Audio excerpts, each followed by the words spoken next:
And it wasn't until incredible Iraqi people came alongside me and said, hey, we have so much to show you and to teach you about how to grieve, how to hold on to joy in the midst of sorrow, how to just be more human. Yeah, yes. Be a person.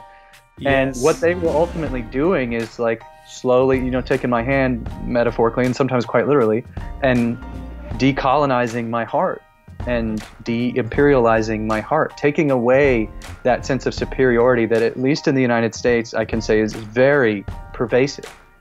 The belief that we've got it figured out, that we are right, that we're better, and we're going to help you, and here comes some freedom, Mm-hmm. And if there's anywhere, at least in my lifetime, where that has been devastating, in an obvious way, Iraq.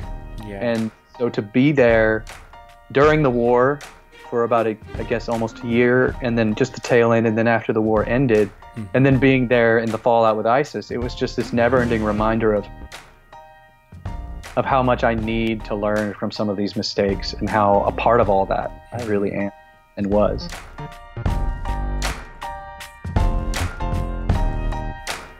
Welcome to the podcast. My guest for you today is Matt Willingham. He is a humanitarian photographer and reporter who has worked for the past 12 years for various non-profit organizations throughout Southeast Asia, the Middle East, and North Africa, and now back in his home country of the USA. He has garnered several awards for his photography, and his writing, I would have to say, personally, is some of the most compelling, the most beautiful, most moving, deeply profound, and yet somehow accessible work that I've come across, and I don't believe I am biased in saying that. I have the privilege of calling him a true friend.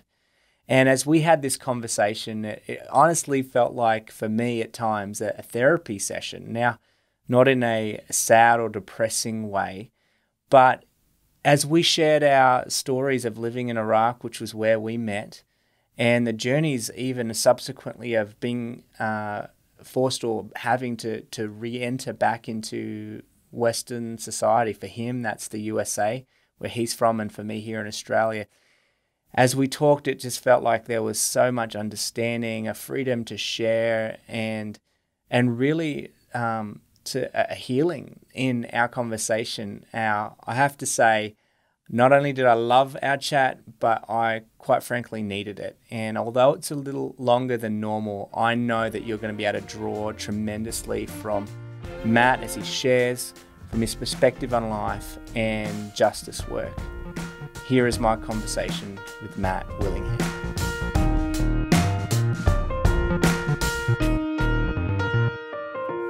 Good morning or good afternoon. Matt, how's it going over there in San Diego? It's going well. That's good. Welcome to my podcast. I'm so glad to get you on today. We had a bit of trouble getting on yesterday, and that is all my fault. I wrote the time and date down wrong on my fancy little whiteboard here in the studio, and you were ready to go. Sorry about that, man. Please do not apologize. I got confused too, and I think a part of the reason that we got confused is I think I changed the date at least twice. So, wow, kind of on me. Let's be honest, it's kind of on me. Oh, you're too nice. We know I got this one wrong, but hey, mate, it is. We had a bit of an Instagram live chat. Oh, what was that? A couple months ago now, maybe. Probably. I don't know what time it ever is or what day it ever is anymore, but yeah, it was recent. Yeah, it was recent. Fun. That was good. That was just as we were getting ready to launch the podcast, and I'm stoked that we now get to do our official. My official interview with you. Can't wait to let people know a bit more about you, your work, your story, your journey. Can't wait to hearing how things are going. So you're in San Diego right now, and it's the middle of summer. What's it like down there? How's life treating you, with even amidst all the corona saga that's going on? Life's been great. We we were looking for a place to settle, at least for a while, after being abroad, and just to kind of recover, just relax and enjoy one another as a family and just recuperate. And,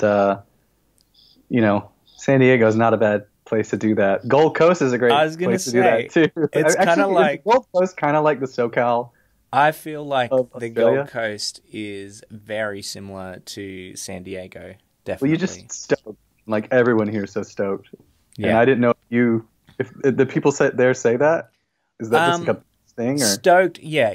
I would say Californian stoked. We're more. I would say people here are more chill. Yeah. And I don't know if that even relates, but it is so laid back, which I know California is especially to the rest of America. New York, where I spent most of my time in the States. But yeah, it's a good vibe. Life is good. You cannot complain, even though these seem to be moments where there's lots of people hurting and lots of things to be, concerned about. For sure. It's funny, before we moved to Iraq, I had ideas about what Iraq was like. And then you look like an inch below the surface and you realize Iraq is a billion trillion times more than all the stereotypes. And it was actually true of Southern California too. I had these ideas of what Southern California is like. And some of that holds up, obviously. There's cliches for a reason. But you look a few inches below the surface and you see a lot of people really hurting and struggling. And it's just been a good reminder that look a little deeper and you'll find the hardship no matter where you are, even in a place like this that's often assumed to be a paradise. Mm-hmm. Yeah. A lot of people having a tough go. Yeah, I had an interesting kind of... I'm not one for Twitter that much, but I did have an interesting back and forth with a notable person on Twitter very recently. It was in regards to posting a kind of a depiction of some of the riots going on in one of the cities in the US. And my challenge was, look, I'm sure that's just not the big picture. That might just be a small 3-block radius. And so for me, that was kind of like my experience, like yours was in Iraq. It's what you kind of go into a place when you've only really kind of, your only thing that you're going on is what you maybe read in the news and the media, is probably most likely going to be a fair way off the fuller, bigger picture of what is the reality. And that can go both ways, right? Like you mentioned, there can be a lot more pain and hurt than you think or perceive, or it could be a lot more beautiful and magical than... Yeah, that's well said. But look, mate, I was making some notes for our interview, and I was trying to kind of think about the first time we met, and it brought me back to probably one of my most memorable experiences in living in Iraq. Obviously, we both had families living and working in a similar region, but you were like about 4-hour drive away. Most people in Iraq would do it in probably 3 hours, but we tend to drive a little more safely with the kids in the car. But this trip actually took us like 5.5 hours to get to your house. I don't know if you remember how long it took us to I just remember you guys rolled up and like spilled out of the car. Like, oh my gosh. Like just exhausted jellyfish people. Like I just remember you. I was like, okay, that was a road trip. So we had a mutual friend, someone that was staying with us, that wanted to meet with you, and I think it had been like maybe 18 months or a couple of years since we had actually we'd been in Iraq and we actually met you. We'd known about you, obviously, and it's a small world. You kind of know about other families and hear about them, and we could not wait to meet you and our kids, to meet your kids, but like where you lived is like several mountain ranges kind of away, and it's almost like it's another country, it seems, to Yeah. the smaller town that we were living in. Yeah. And it felt like we crossed several country borders getting to you. I wanted to take the scenic route, which is kind of what I like to do in life, and my wife is usually preferable for the more straight, direct routes that don't require lots of winding and turning, especially with kids that can tend to get car sick. Well, we ended up going through, I don't know if you remember, we ended up going through the Kandil Mountains. Oh, that's right. We took a wrong turn, and it was an extremely scenic wrong turn. I mean, you know, what's that street in San Francisco that's so windy? What's that called? I can't remember, but I know what you're talking about. Yeah, something. Anyway, for any of you out there listening, you probably know there's that really windy street in San Francisco. Well, the Kurdistan region of Iraq has that same kind of road, and we took it. And the interesting thing is the Turkish military had recently just done one of their semi-regular, skirmishes with a group called the PKK, and that had their basically headquarters in this region. And the photographer friend of mine, when we got to a certain spot, was like, I've got to get out and take some photos, right? And so, of course, we stop, we get some incredible photos, we jump back in the car. Well, literally there was no one around. I don't know how anything happened. The only thing I saw was one big kind of semi-trailer truck just pass us. We got to the bottom, and in the middle of the road were these two kind of, military-looking guys standing in the middle of the road, and they pulled us over. It was just kind of normal, but this, for some reason, this just seemed a little more less official. Let me put it that way. There was no kind of clearly marked kind of building to say this was some kind of checkpoint. Anyways, we played dumb, like we did not know. I did not know any of the language or anything like that. We were just trying to hopefully they'll just let us. We really didn't know where we were, but apparently the truck driver must have tipped them off, or somebody. They must have seen us taking photos, and all he wanted was, "Where's your camera? Where's your camera? I want to see these photos. Let's show me." And so I ended up showing him my phone, and our photographer friend shoved her camera underneath the car seat and was like playing dumb as well. And once he flicked through and saw there was just nothing on there, and we were able to pass through.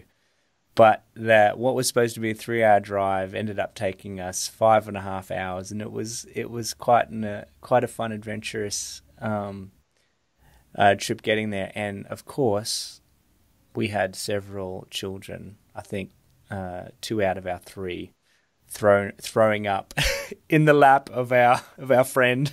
I don't know if you remember that. Jesse. Man. Jesse could not wait to get out of the car. The smell, it was like, anyways, that was how we were feeling. I feel like I remember that was when I first met you, was when you got out of the car. And one of the first things you said to me after like your name was like, "Sorry if I smell like throw up." Yeah. That's okay.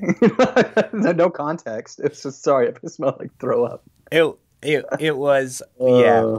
But it was, look, I guess. Good story now. For me, yeah. And for me, when we got into your home, it just didn't take long for me to realize I had found a kindred spirit. I had found someone who I feel like I could just relate to without even saying a couple words. And that's what I appreciate about you. Matt, you're someone who I feel like is so easy to talk to know, your honesty, and your ability to do that, not only in life, I think, but with your craft as a photographer, as a writer, reporter. That is a gift that you have, and your work is probably some of the best I've seen. And I'm not saying that just because I know your ability to capture a moment and to pen words that just seem to every time I read your your words, I feel like just drawn right in, and it touches my heart. And I really Well, think thank you. it's a gift that not only you have, but I'm so grateful that you're faithful to share that with others. And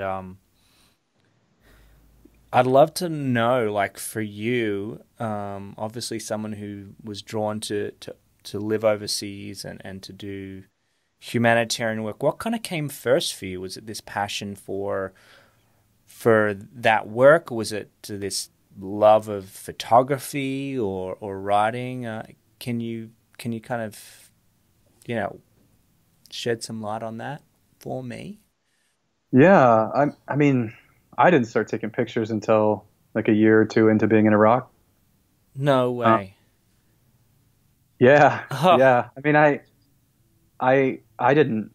I mean, we had a little Sony camera, but I didn't really ever use it. My wife more shot with that. mm, I mean, I didn't even really want to move abroad. I was just so smitten with a girl, and she said she wanted to, like, right after college, she wanted to move overseas. She wanted to get out of the U.S., just get out of Texas, California, get out of these places that she'd been.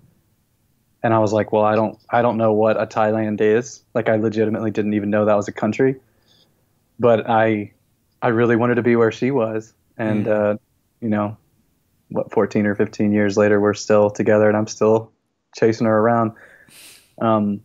So for us, it was like, it was just, and her especially, but me as well, it was this desire to just experience life and culture and the world beyond what we'd known.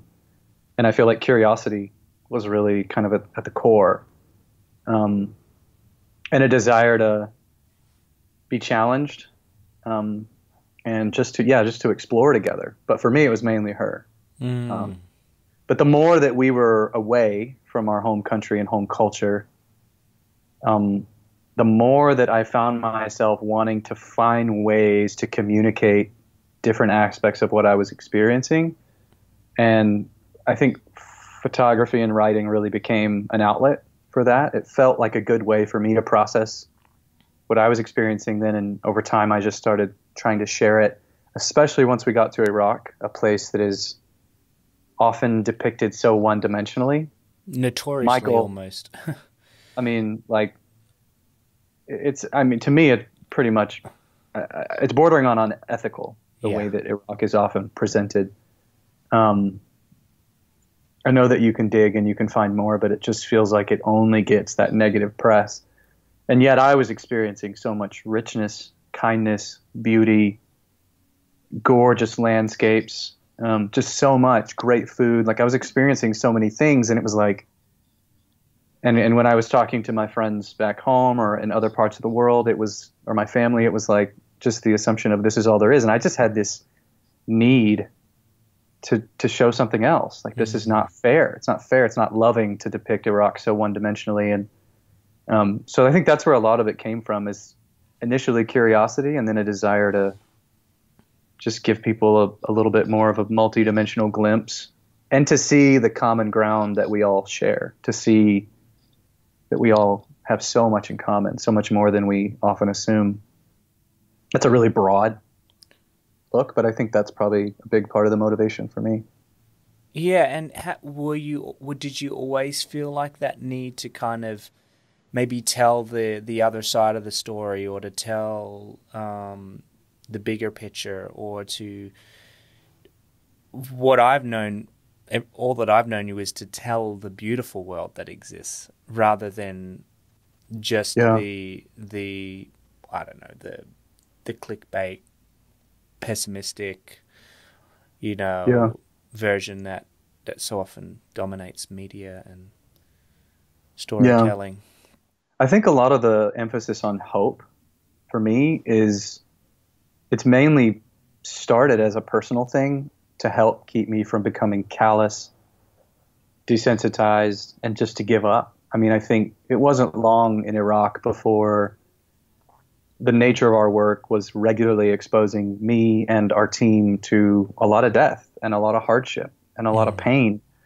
And so I didn't really have any real understanding of mental health best practices, trauma. Like I had no frame of reference for that. I was 20 something and just assumed I was never going to die and nothing could hurt me. And all of a sudden I start noticing I'm battling depression and I'm really struggling with what I'm experiencing.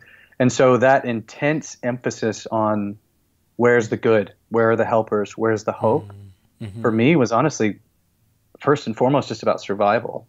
I don't think there's any way I would have gotten through everything that we experienced without really focusing on the hopeful. Because, I mean, anyone can fixate on the negative. That's easy. That doesn't even take work, like, especially in a place like Iraq or right now under COVID.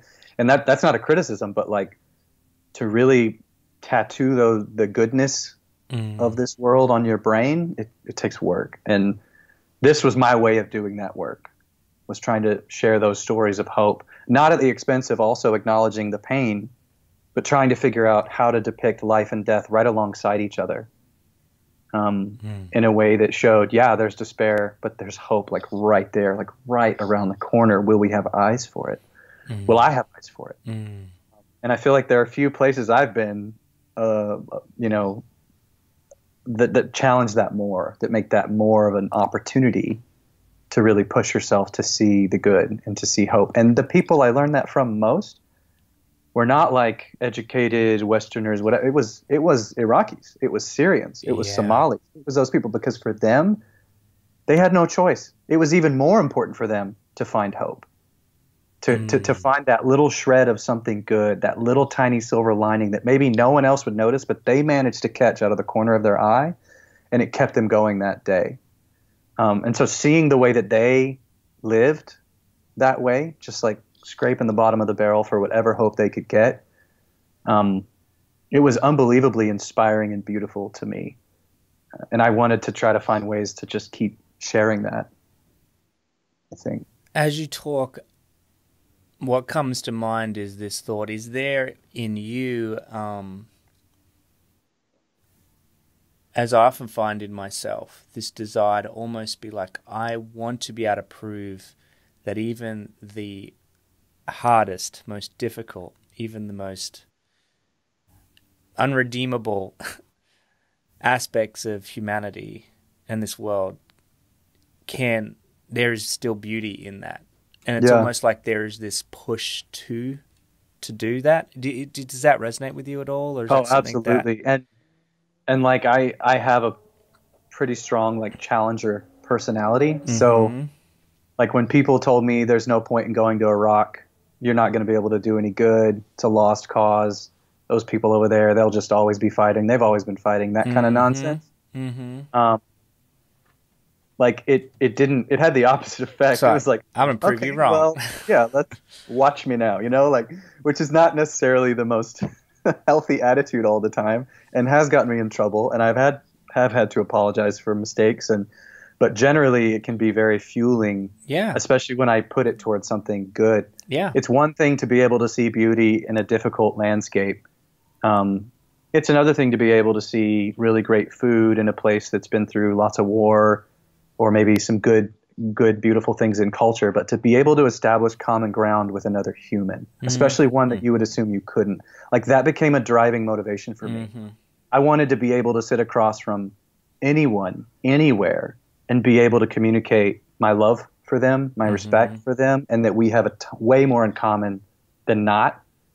And if I could walk away from an encounter having done that, regardless of who cares if I got a good photo or if I get any photos, although it was my job, so I had to try to work for that. But thankfully I worked in an environment where they very much affirmed, like, we go in as people relating to people first and foremost. Everything that we do, and for me this is just a mantra, everything is an act of peacemaking and an opportunity for peacemaking. And now that we're back in the States, I'm having to learn what that looks like here. And in some ways, as you well know, talked about, it can be a lot harder. Yes. But I love the thought of like, okay, I'm going to go sit in the tent with this guy who was almost certainly an ISIS fighter, or he's definitely an ISIS sympathizer. And I want to find out, what does it look like to form a real connection, even if it's just a half hour, and make sure he knows that I love him, care for him, and his story matters. That's a fun challenge to me. Wow. And What I'd like to kind of get to now is, you know, from your time abroad, how did it change you as a person? Obviously, you discovered this ability to tell stories, to paint a different picture through the lens, through your writing, and it's grown to be something now. I mean, it's something it sounds like you stumbled upon, but you know, in that process of taking that journey and you know, moving into that craft, how did it impact you and change you? How did even living abroad change you as a person? Man, that's one of those questions that I both hate and love. I mean, come on, it's so big. There's just so much. I feel like you and I could sit and swap thoughts on that for the next 20 hours. But it's a great question. I'm trying to think of where to start or what to really put the accent mark over. Mm-hmm. There are just a lot of things. I think being abroad, when we first went to Southeast Asia, I was a giant. I'm 6'3". I didn't think of myself as being particularly tall, but I was just big and awkward and weird and funny looking to a lot of the local people. And it was really good. It was frustrating, but it was really good for me to experience what it feels like to be the outsider. Because I grew up a dominant culture person, always an insider. I mean, white U.S. American Christian male. I mean, perhaps one of the most privileged, blessed, fortunate, whatever word you want to use, demographics ever. In some ways, I mean, for us as white Western men, I mean, we just we're handed a lot, and so I was shocked. I wasn't expecting it. I wasn't asking for it. But to move abroad and to be the outsider weirdo, albeit a very privileged one, but to be that was really good for me because it was humbling and it forced me to ask questions about, well, what does my whiteness mean? What does it mean? What does my passport mean? What does it enable me to do that others don't get to do? Mm-hmm. What does the overall wealth in my family, which in my mind wasn't extravagant until I left and realized it's significant, especially relative to the rest of the world. What do all those, and some of that sounds just kind of cliche stuff that you learn about as a teenager or 20-something, but I think being abroad and especially being in very poor, marginalized, you know, displaced refugee type communities in East Asia and the Middle East and in Africa, like that was just really, really good for me. And it was medicine that I hadn't ever really taken growing up and I needed, and better late than never. And I kind of got hooked on that. I got hooked on the desire to go, okay, what else do I not really realize about the realities of the world? Because, I mean, for most of us, we grow up in a kind of contained bubble type environment. That's natural. I'm not going to like slam that. I had a great childhood, but there's a lot I wasn't told, a lot I wasn't shown. And for whatever reason, I noticed some people retreat to that. They just stay in that bubble. They're afraid. They don't want to leave it. I'm not slamming them. I know some people maybe need that. Sometimes I need that.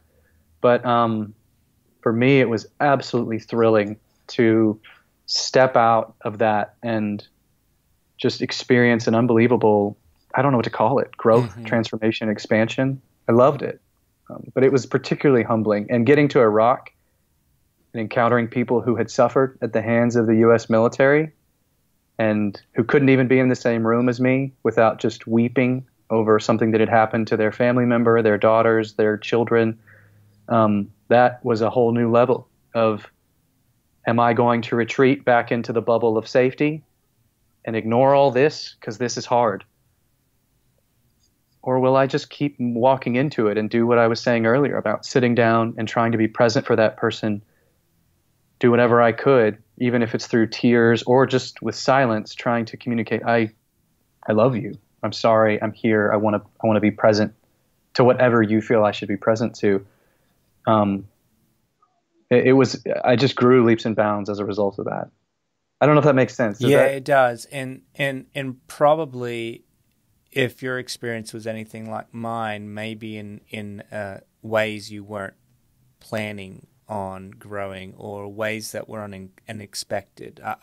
I, like many people that feel like they have come to a place to bring help, to offer assistance, and you're looked at as someone, you know, I know most of my experience in Iraq was like you have the answer, whether it be your military has the answer to help liberate us, or whether it be your doctors are better than ours, or everything about us. And we kind of went with a mentality of like, yes, we want to bring you the help. We're coming to give and to offer you, but then to be humbled and then to realize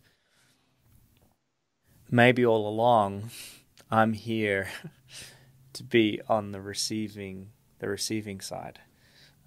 Yeah, absolutely. I say all the time, the Iraqi people were far more of a blessing to me than I ever could have even been to them. And I don't mean that in a trite way, like truly. And I know I've heard you say the same. Yeah, and it's difficult because that you know, confronting your own weakness or confronting some of the ideas maybe of how I'm going to make a big difference and how I'm going to do. I mean, I went with a lot of those. I really did, and I hope and pray that, you know, I was able to be represent my countries, I say, because I'm both American and Australia, to represent my family, to represent my faith in a good light, for sure. You know, but I feel like I wish now I could go back. I wish now I could go with on the other side of that whole experience and have another crack at it, because I feel like I just wouldn't have made the same, lived in under a different, you know, with a different set of glasses on. I would see things so much differently and be able to hopefully, you know, have even a much more positive and hopeful impact on those I lived and was around. I don't know if that, that resonates with you at all. Oh, absolutely. And I think, trying to figure out how to phrase this. So we're getting into some areas that I haven't actually tried to verbalize, but I think that there was something about when I first arrived in Iraq, particularly, my mentality was very, I'm just going to say, imperialistic. Yeah. I didn't call it that. I would have never called it that at the time, but there was a colonial colonizer mentality that I took with me to Iraq. And if someone would have accused me of that, I would have been shocked and probably a little offended, but sure. But it was true. I went over planning to help, but I didn't go over with a plan to be helped. I didn't go over with a plan to receive. I went over with a plan primarily to give. And it seems to me that this is a common challenge experienced by people who are in justice-related work. We feel we have so much to give. The world's on fire. We got to save people. But I think it's a really important reminder, it has been for me at least, that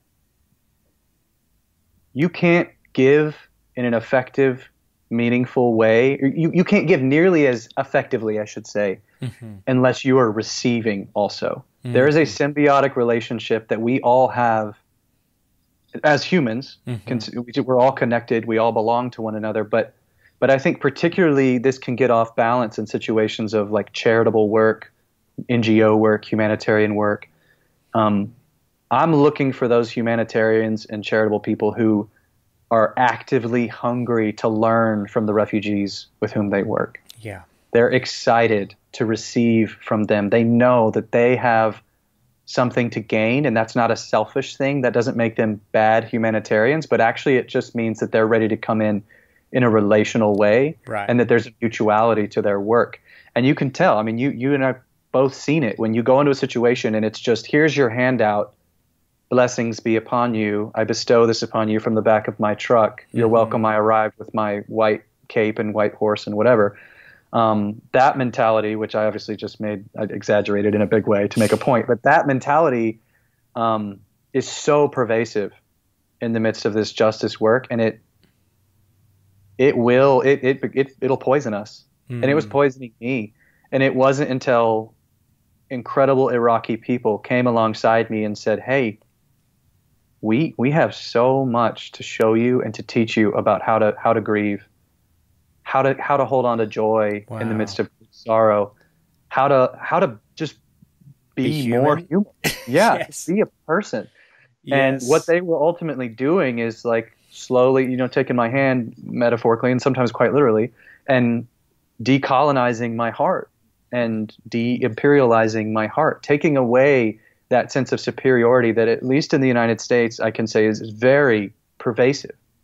The belief that we've got it figured out, that we were right, that we're better, and we're going to help you, and here comes some freedom, And if there's anywhere, at least in my lifetime, where that has been devastating, in an obvious way, Iraq. Yeah. And so to be there during the war for about I guess almost a year, and then just the tail end, and then after the war ended, and then being there in the fallout with ISIS, it was just this never-ending reminder of how much I need to learn from some of these mistakes, and how a part of all that I really am and was. Yeah, and well, speaking of some of those experiences, can you kind of shed light on maybe some of the more impacting, more memorable moments that you had, whether it was during your time in Baghdad or in Libya or Mosul?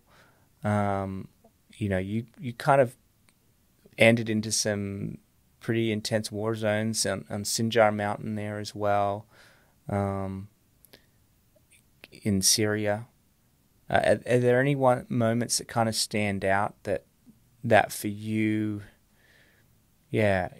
just left with you on the forefront of your mind? So many. So there was one food delivery to Mosul that was particularly harrowing, I guess would be a good word. We pulled up with our trucks, and we got to kind of the last major checkpoint before you're in more dangerous areas of Mosul. This was just as, security forces were beginning to liberate the actual Mosul city limits.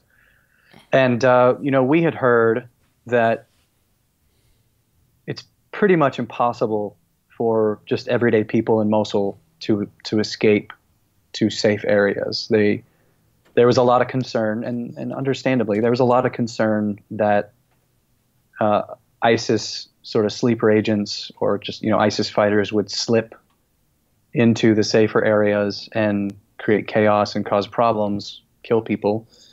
And so as the security forces were liberating different neighborhoods of Mosul, they wouldn't allow people to leave. Now, there are situations where they did, but broadly speaking, they weren't allowing them to leave.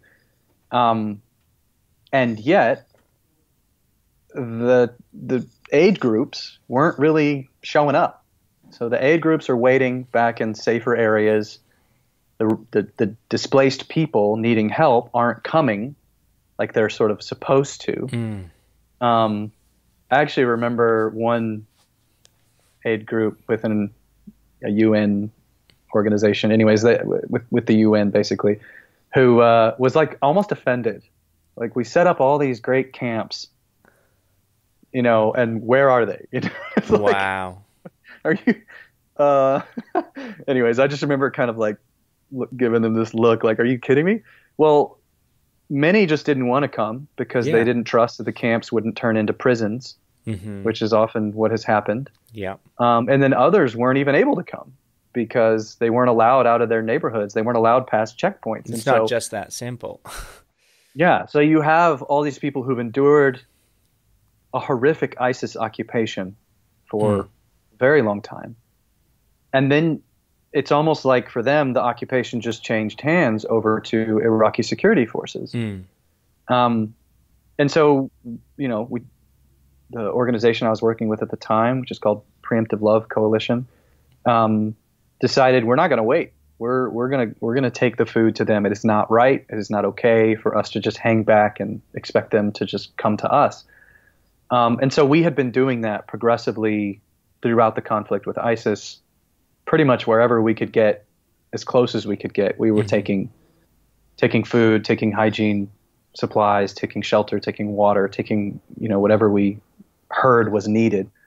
And on this particular day, at this point we'd been doing this a while, and our team was beleaguered. We were exhausted, traumatized, but also we had gotten a little almost inoculated, a little cocky. And so I just remember there was an officer, an Iraqi officer, who came up to us with our trucks at that checkpoint and stuck his head in the window, and he looked around and he pointed at us, and then he pointed at me and he was like, "Do you guys know what's happening today? Do you know? I need to hear every single one of you acknowledge that you know what could happen if you go through with this today." And he was way more on edge than the security forces usually were. Although we'd seen that, and so I had gotten to where I could just kind of go, "Guys, it's fine. We've done this. We did this in this village, in this town, and this Fallujah, Bahwiza, all these places, whatever." And he was like, "Okay, because you see those clouds?" And it was just heavy, heavy fog. He said, "If you go in today, we cannot guarantee your safety because you will have no air support. And when there's no air support, the risk of ISIS counterattacks is so much higher. And so you need to understand that you guys would be delivering food to an area that was just liberated within the last few hours, and you have no air support. So this is a terrible combination." Everything was quiet, we can hear the guy shouting. It's the only sound anywhere around us. We didn't even hear gunfire. We didn't hear mortar fire, nothing, which is rare in a war zone like that. And so, that even makes me even more like, maybe they're all just sleeping. So anyways, I didn't actually say that because that would have gotten me probably laughed at. But, it seemed pretty chill. Thought we can do this. We're fine. We've survived so much. And we roll up to the little muddy street, and we start sort of unloading. We got soldiers there who are sort of detailed to watch out for us and help guard the perimeter. They spread out. And the community members, the Moslawis, just start kind of coming out, and the haunted looks in their faces. I mean, sunken eyes and just skinny and just this blank empty stares. It was absolutely heartbreaking. I mean, we'd seen some of that, but this was just it was just a new level. And on that particular day, I just remember doing what I do, which is hopping out and going over to the line of people that was forming for our food delivery. And there was a little boy named Ahmed. And Ahmed was at the front of the line with his dad, and I crouched down, and my Arabic wasn't great. It isn't great.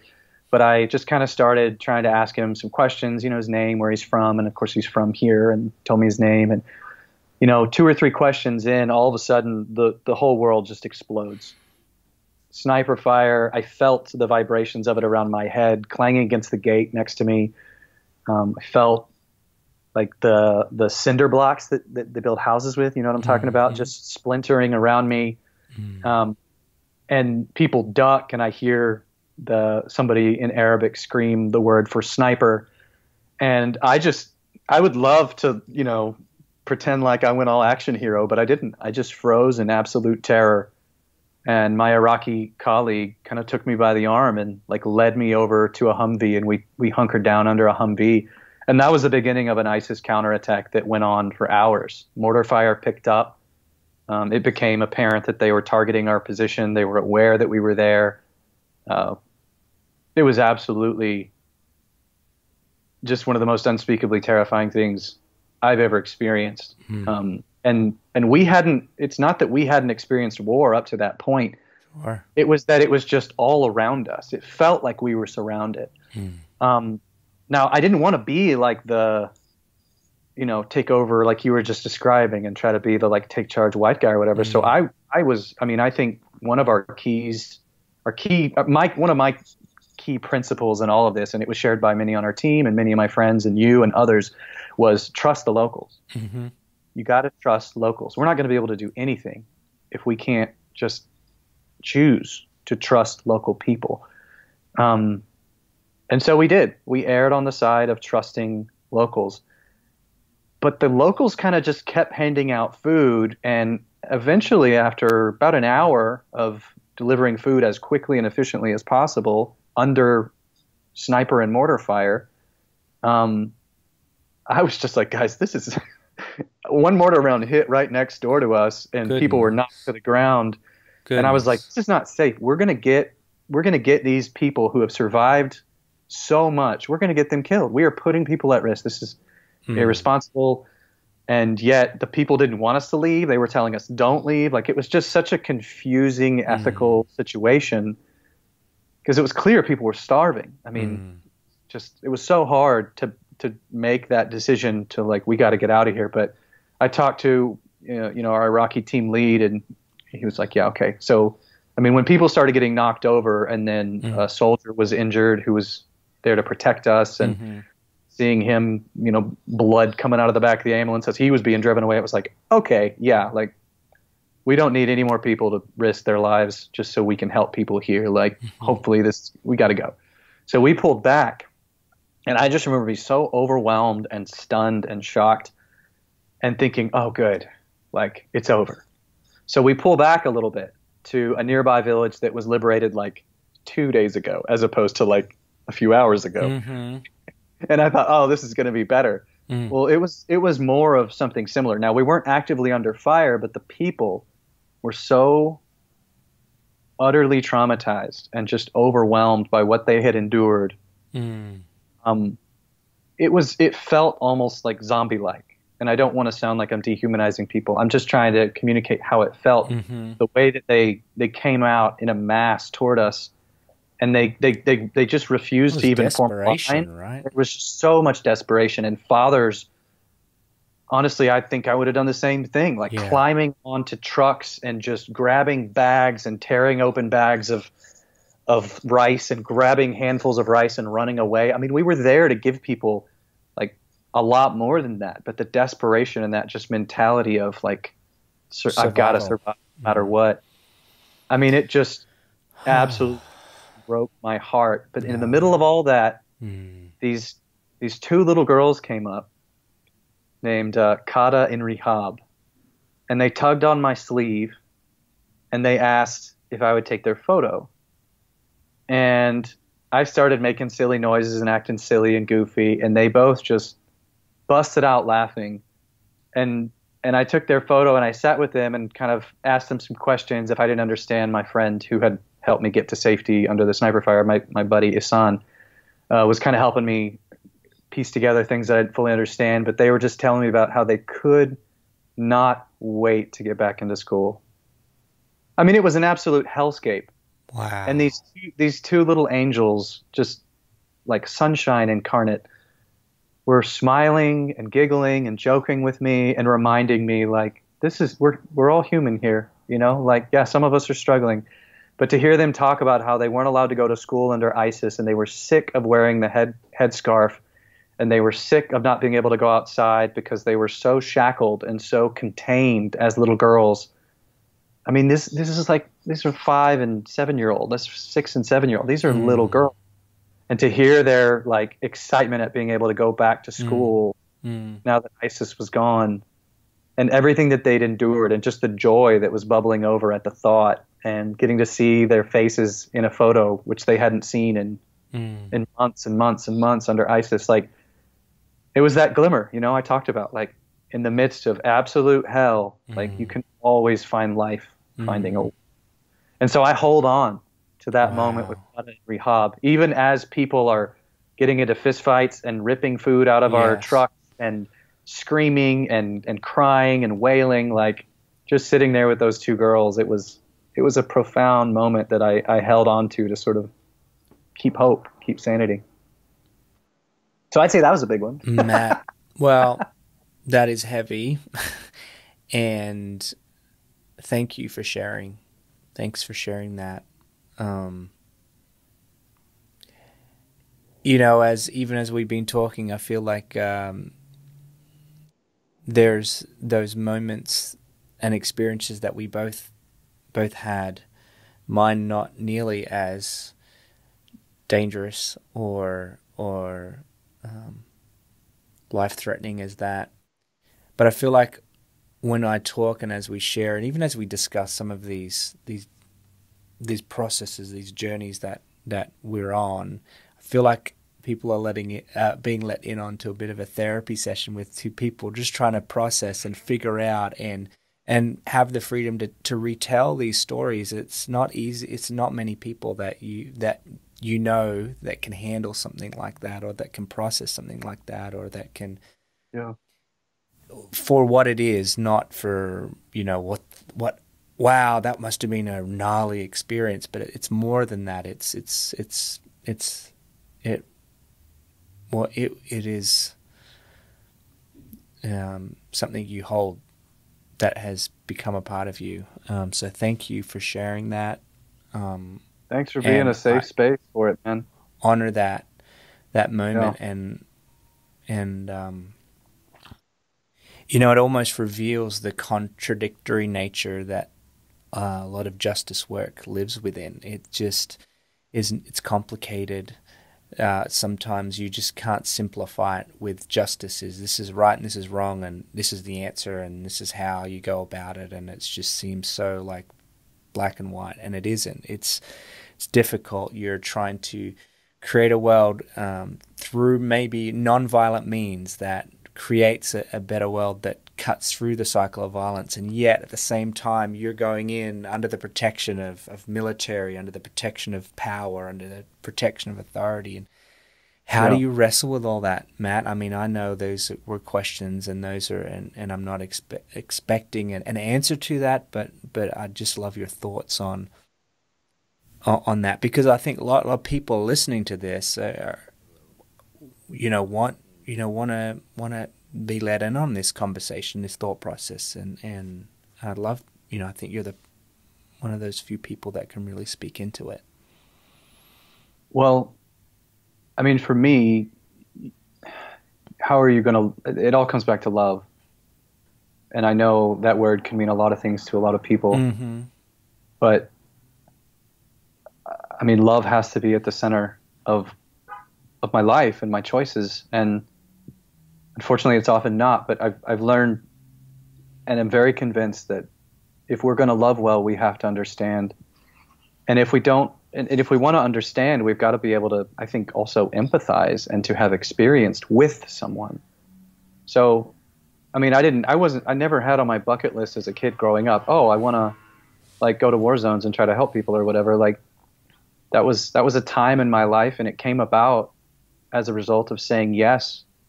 And that came about as a result of wanting to just love. And so that's obviously more dramatic. Those stories are big, and, they can be, I don't actually share them that often. I've only shared that story in a venue like this 2 other times. Yeah. 'Cause like you said, it's just because it seems dramatic or sexy or whatever, it doesn't mean it's not precious and hard to talk about. But honestly, it's not easy to just access that and just talk about it. Yeah. It takes, so I do appreciate you kind of going there. Yeah. Well, I really do appreciate you just creating a space where people can talk about this kind of stuff, because one of my concerns is, well, I don't want these kinds of stories to seem like, oh, well, that's the real justice work. I mean, the real work is mostly just, we all know, people listening know, it's the boring, quiet, monotonous, day in, day out kind of stuff. Yeah. But there are those intense, confusing moments. For me, it was very, very meaningful to get a tiny, tiny little taste of what so many refugees from around the world have experienced. I don't even pretend to understand fully or even in a big way, but to get just a little taste, like that's an opportunity to practice and cultivate empathy. And that's what I need. It's like we were saying earlier, It can't just be give. It has to also be receive. We're going to be involved in this work. And so I don't think that I would go back to an environment like that. I'm not eager. I'm not a thrill seeker. Sure. You know, that movie, what was it? Where the guy keeps going back to the war zone, or Hurt Locker. I don't know if you saw that. Yeah. I don't want to be that guy. I don't want to get hooked on the rush.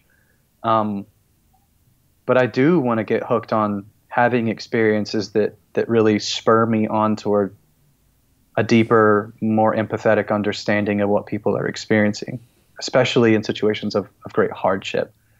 And so I feel like that's how I frame it. That's how I look back on those times and make sense of it. And there are a lot of other ways to approach it, but I would say that's probably the most important one for me personally. This was an opportunity to learn, to grow, to understand, to empathize. Yeah. Otherwise, what am I doing? Yeah.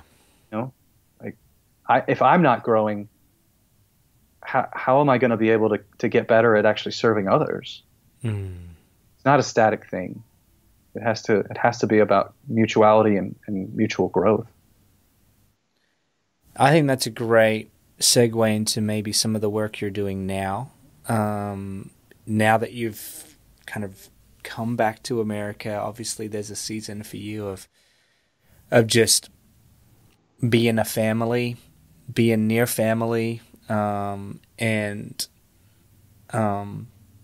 as you know, that re-entry process can be hard, but you've found yourself working amongst a community. You can talk a bit about what you're doing now in San Diego amongst a community of highly diverse cultures and ethnic backgrounds, many of them displaced. And I would love to kind of frame it in the sense of, you know, talk a bit about your work, but then how is your own experience of having been forced into this re-entry, this where's my place again now? I'm back here in America, and how you can then relate that to your work. Very open-ended question there, but yeah. Well, I mean, I think grief has been a big part of this transition. Grieving the loss of identity, of being in Iraq, being known as that family, that guy who is in Iraq trying to help people. Just grieving moving, grieving being not being an expat, like a lot of things. And I feel really fortunate to have had people tell me over and over again, this transition is going to take time.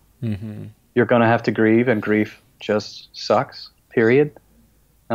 Whether you're moving on the other side of town or around the world, like, you're experiencing a kind of death, and with that comes grief. And I had people tell me those kind of things up front, and I really hoped they weren't right. I hoped that this transition wouldn't take 2 or 3 years. I hoped that it'd take like 2 or 3 months, but they were right. I mean, we're on year 2 of living in the U.S., and it just has taken time, and that's good. I'm really grateful for the work that I do get to do. There's a lot of overlap, and so I think it's made it a little easier for me. I didn't go straight into like a super corporate kind of sterile desk job. I got a job like a week after we landed. Before we landed, I had a job lined up, and a week after we landed, I started, which may have been a little sudden, but sure. I work with a small nonprofit that I can guarantee nobody listening has ever heard of, that is completely focused on just serving this one neighborhood of a city.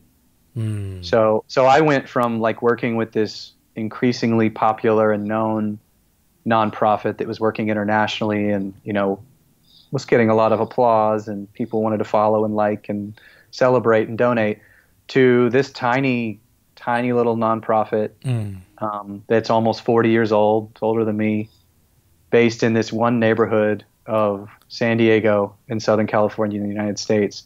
And it was exactly what I needed.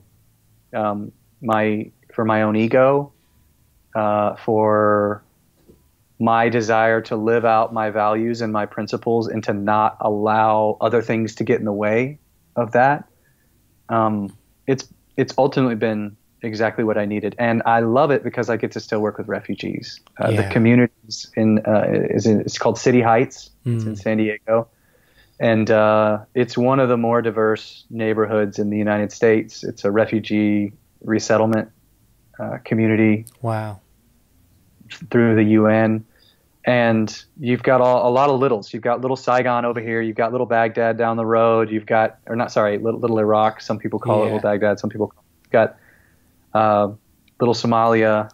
Wow. You've got a lot of different communities. They're still not even sure how many dialects and language groups are really spoken. Wow. There's disagreement on the number, but it's bizarre because it's like we were talking about before we started recording. You know, you think of a place, you know, like San Diego or the Gold Coast or Iraq, and you think of just, you know, this sort of headline verbiage, you know. Sure. Beautiful weather, San Diego, beaches, chill vibe, whatever. But you don't think of such an unbelievably culturally rich, diverse place just a few miles inland, and many of those people struggling and really, really enduring some significant injustice. Wow. And so getting to sort of step into that and acknowledging, like, yeah, some of the stuff I've experienced abroad was helpful, but a lot of it is just not going to serve me here. So am I going to come in ready to listen and learn and just be present to the needs of people here, just like I said and tried to do in Iraq and said I was going to do? Or am I just going to come in and, because it's my own country, just make a lot of assumptions with a lot of swagger?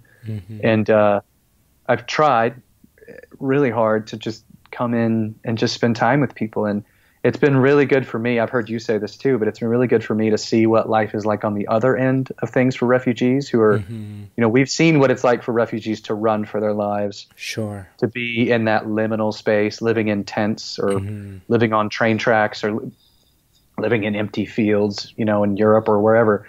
We've seen that.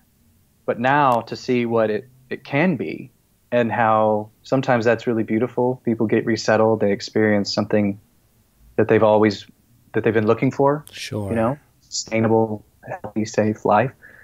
But for many, it's not necessarily that, you know, and you see the struggle that many refugees face in just trying to get settled. And I've met so many refugees who are first generation resettled here who basically said, look, I know life's never going to be easy for me. I've accepted that. I once dreamed, you know, if I could get to Australia or Britain or Canada or the United States, that life would just be easy. I now realize that's not the case. I'm going to have to work my tail off. But I also understand that if I work my tail off, there's a chance that my kids will have that easier life I wanted. And I mean, that's really beautiful. It's really heartbreaking. It's a lot of things for me, but to get to be a part of trying to help make sure that happens for families here has been just incredibly fulfilling. And I mean, I'm not getting the applause. I'm not getting people excited. And honestly, that's exactly what I need. Just opportunities to live out these values that you and I and so many people listening share when no one's looking, and to sit and to continue learning and to have that mutuality from people who've endured so much. It's been a really rich year and a half in the U.S. Does it almost feel like you're on a similar journey as those that you're kind of working and living amongst, though, in that sense of like you're trying to find where do you belong now? You're back in America, and they're trying to figure out how do we belong in this foreign country. And I mean, I definitely see similarities, but I'm really slow. I'm hesitant to make that comparison because, I mean, I came back to family ready to receive me, excited that my wife and I and their grandkids were not in this sort of more volatile area. So, and I was taken care of.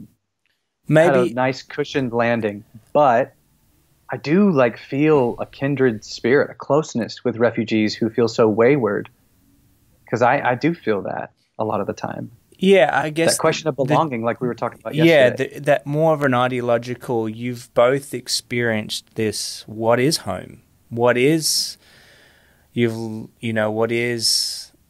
does it mean to be on the end, you know, of a community, and that's something that takes time, years often. Yeah. Yeah, it's funny you mentioned that, because just a couple of weeks ago, I was at my current job in City Heights. We run a refugee garden, and it's one of the first gardens of this kind in the United States.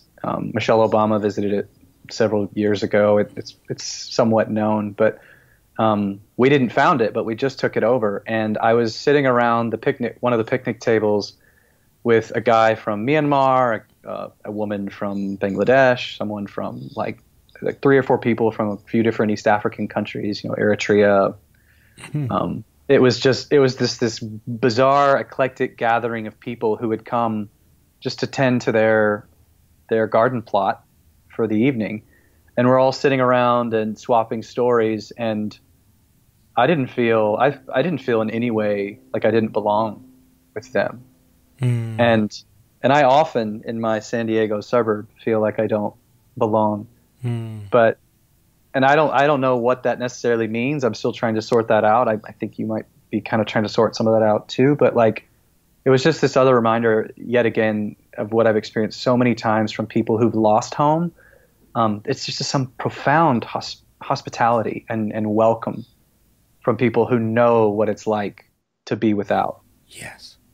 And I love that garden. I love those people. I love that community, because I feel that from them. They know what it's like to have everything ripped away from you, and they don't take it for granted. And yet, instead of sort of becoming super self-protective and I'm going to keep all this to myself and you stay out, you get off my property, that's my land, that's my money, don't you threaten my business. It's the opposite. It is just this unabashed invitation into their life. Very few questions asked. And just sitting around that picnic table a couple of weeks ago was just such a reminder of like, everyone is looking for home, but not everyone is necessarily eager to help others find home. And I think that's one of my favorite things about refugees is many, they are not only eager to find home themselves and to feel that sense of safety and establishment, but they're very willing to try to help others along as well. And they're the first. They're the first ones to offer. Absolutely, because they know what it's like. Because they know. And yeah, I mean, I feel, you know, we were talking the other day about this at more length, this idea of where we seem to be at and on this planet right now. There are reverberations of cries for justice, cries for equality, cries for a world where, you know, kind of made the tagline for this podcast, a world where everyone belongs. And it's a fight to get to that place. And we're seeing that played out on our TV screens right before our very eyes. What's happening obviously in America gets publicity, but it's the story of First Nations people here in Australia, of people all over the world. And I think at the core, the very heart of that is this notion of, are we willing to build a world where everyone truly does belong? Yet it just seems so difficult right now. There's such an us-them narrative. There's, you said, like, will you be willing to come and sit in my house, in my room, and feel belonging, like, without from the very get-go? I mean, that's something that's often afforded. You know, you've got to kind of do your time here in this place before we'll let you, you know, be one of the guys or one of the crew, you know, here. Yeah. How do we create an environment where that is truly felt? Whether you're an asylum seeker, a refugee that's, you know, been in your host country for 3 years, or whether you're a local, whatever that may be. We do whatever we can to cultivate empathy. I think there are a lot of ways to respond to that question. I don't mean to be reductionistic, but at least in the United States, there is study after study after study that indicates our levels of empathy as a population in this part of the world, at least, are in decline. Decade after decade, we see drop off in terms of empathy. And this is not just some random sort of little group that's doing some. This is like our pillar universities, Ivy League universities in our country. It is, in my opinion, one of the greatest crises. I don't know what the plural is. It's a huge crisis. Y'all can edit that one out. But it's a massive crisis, and it contributes to what we're seeing right now in terms of the wave of nationalism, America first kind of thinking. So many things that have been confusing to me about my nation, and to be honest, in other places as well. I mean, in Iraq, and I mean, we could easily depict Iraq as a cozy place, but I feel like they were my tribe first, my political party canary first. in the coal mine for me of seeing not only incredible peacemakers in Iraq, brilliant, kind, amazing people in Iraq that we both encountered again and again and again, but I think we also saw what tribalism can look like, what sectarianism can look like. Of course. And to me, like, one of the greatest needs across the board is empathy. And so I'm excited to see, like, for example, the school that we just enrolled our 4-year-old and our 7-year-old at, they have actual courses on empathy. And I'm the teacher, so got to figure out how to do this. But we're actually sharing stories over and over and over again, just trying to continue to cultivate empathy and understanding.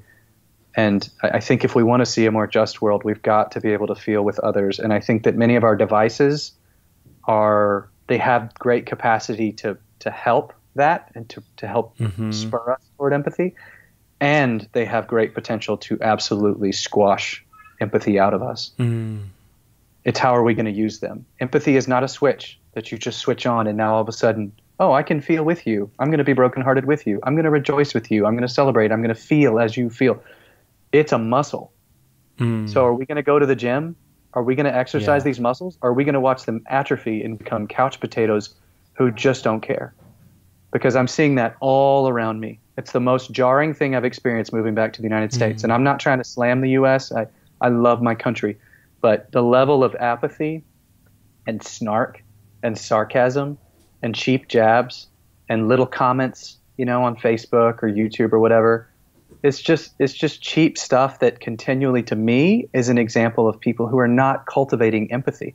Now, in the midst of a pandemic, when we're all sort of supposed to be on edge, distancing and keeping away from each other, I think cultivating empathy is uniquely challenging because it always happens best in person with people. It just can't be replicated over the phone or over a call like this, but it can be experienced. It can be cultivated. But in those it can settings. be in our educational systems where we tell the stories of people that have suffered, or just tell other people's stories and not just our own. And absolutely. For me, a warning signal, a red sort of flashing light is if I'm finding myself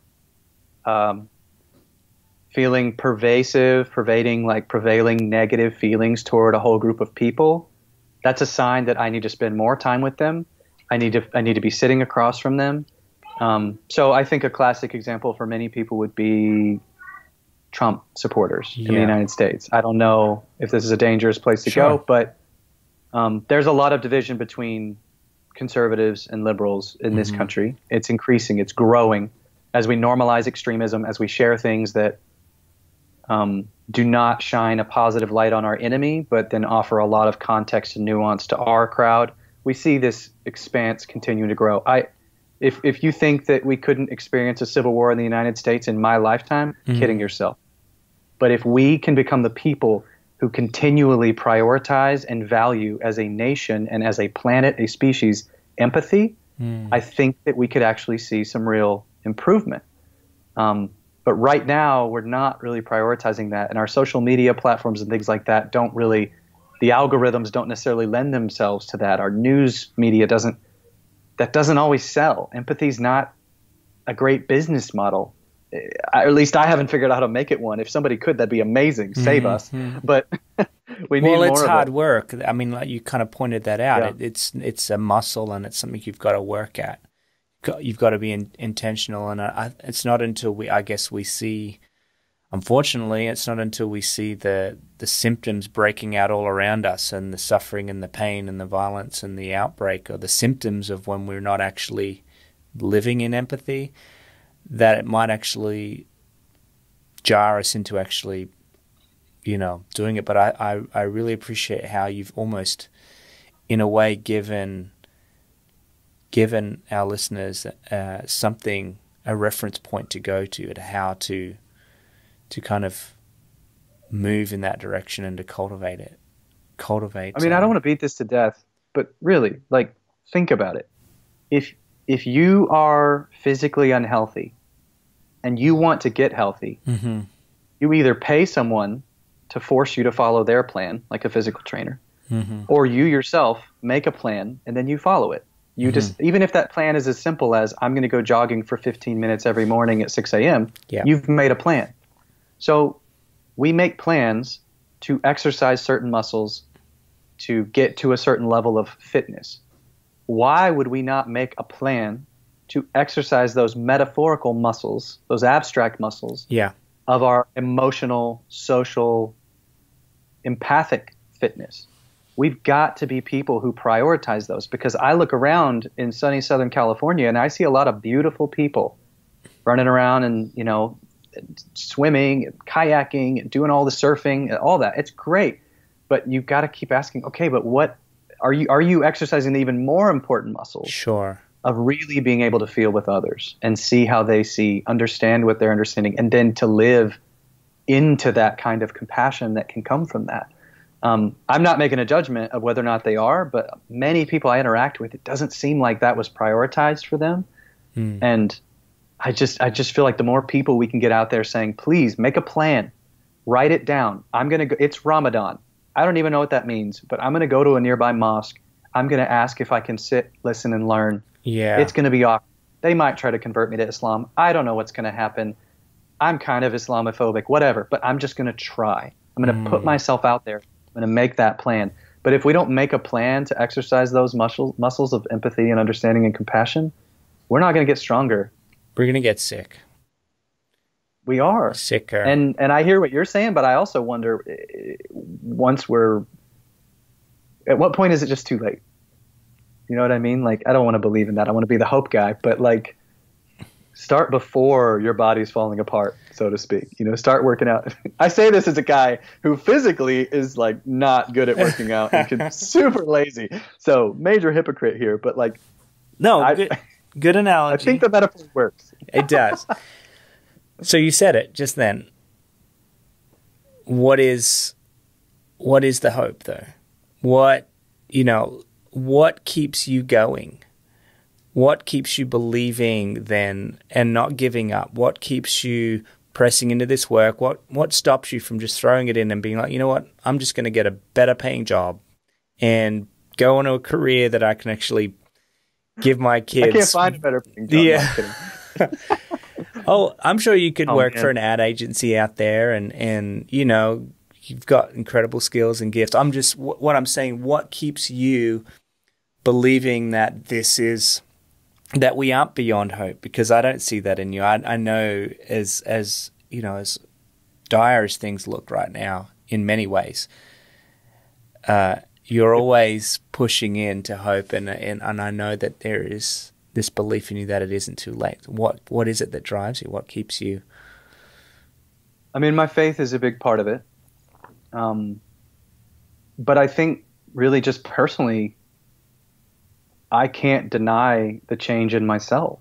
I mean, I'm really glad, Tim, you didn't know me like 20 years ago, because or maybe it would have been great because you could laugh at me now, but like I have a feeling I probably would have been similar to you 20 years ago though. Maybe too, it would have been great. It seems like we've been on a similar trajectory. I mean, I was so operating with an us versus them mentality, with a we're right, you're wrong, we're better, we're number one, we're superior, we're, whoever we was, whether it was my family, my faith, I think it was more subconscious with race, but that's totally there. I mean, white supremacy, I've come to believe, is absolutely a reality. I'm still trying to understand that, but there were just so many levels of sort of superiority in me, and the number of absolutely beautiful, broken, generous people over the years, particularly people of color just around the world, who have sort of gently pried my fingers loose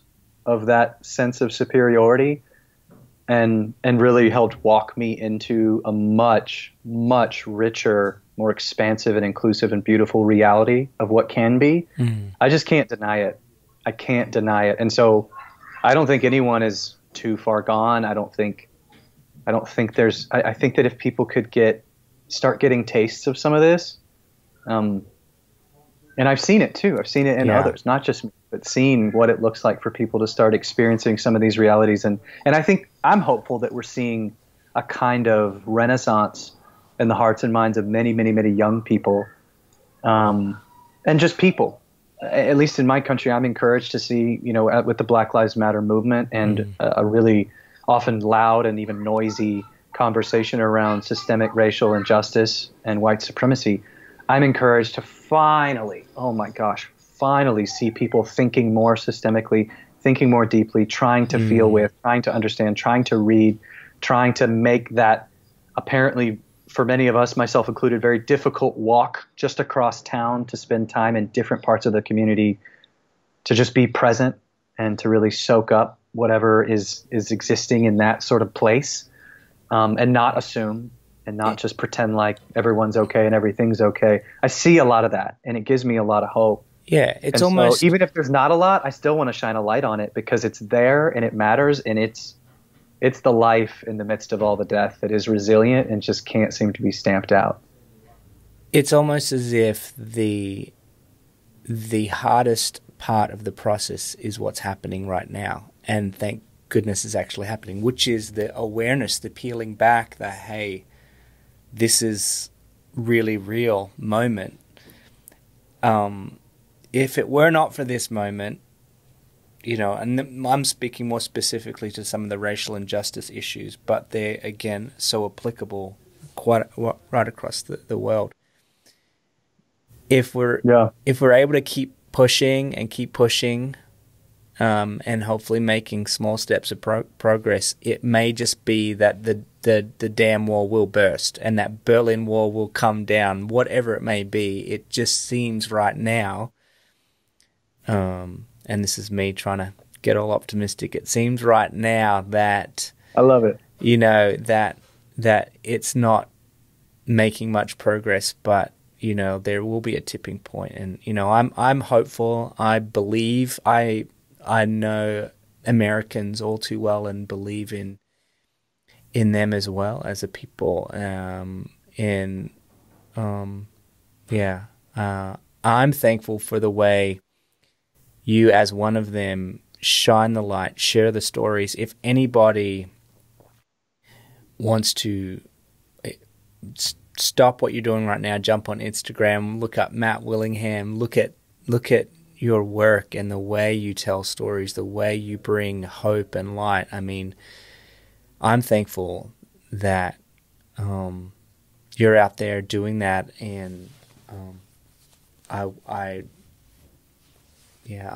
grateful not only to know you, I'm grateful for being able to just share this journey with you, mate, as we kind of keep pushing forward. I love you, Tim. What's on the horizon for you, Matt? What's coming up? Anything? That it's kind of wide open. When's that book coming out? When I hate to say coffee table book because it doesn't belong on a coffee table. It belongs. To be honest, I'm struggling with the book right now. And I've kind of acknowledged that maybe I jumped into trying to write a book too quickly. So I think the name of the game right now is survive the pandemic, don't get so lost in my own thing that I just disappear altogether from the needs and life of my family, which is definitely what happened in Iraq. I very much pursued what I wanted to do at their expense often. And of course that still sometimes happens, but my goal is to be here, try to be present, try to do my work well, and just see what could be coming. I want to find better ways to share these stories. I love getting to talk with you. Oh, man.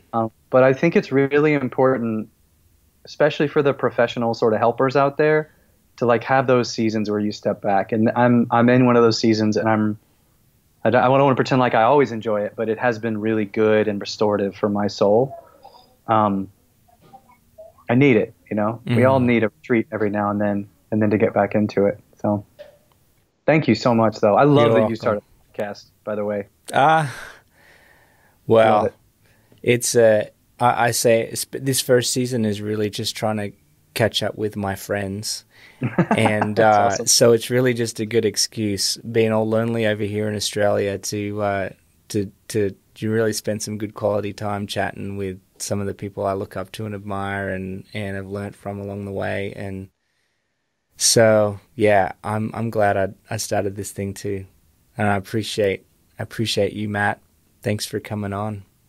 Thanks for sharing your heart. Thanks for being Matt. I'll make sure people know how to find you in the show notes. Okay. Make sure you go there. But do you have a website? Do you have Yeah, I do, but I need to update it. How cliche. Yeah, mattwillingham.com. I'm about to start updating it more. It's about to get a makeover. Yeah. But yeah, I'm Instagram is kind of my jam. Yeah. Willingham, matt.willingham. Would love to connect. Sounds great. Alrighty, Matt, thanks for being a part of the Justice Matters podcast. I appreciate you, brother. We'll talk to you again soon. Thanks, Tim. Take care. Bye.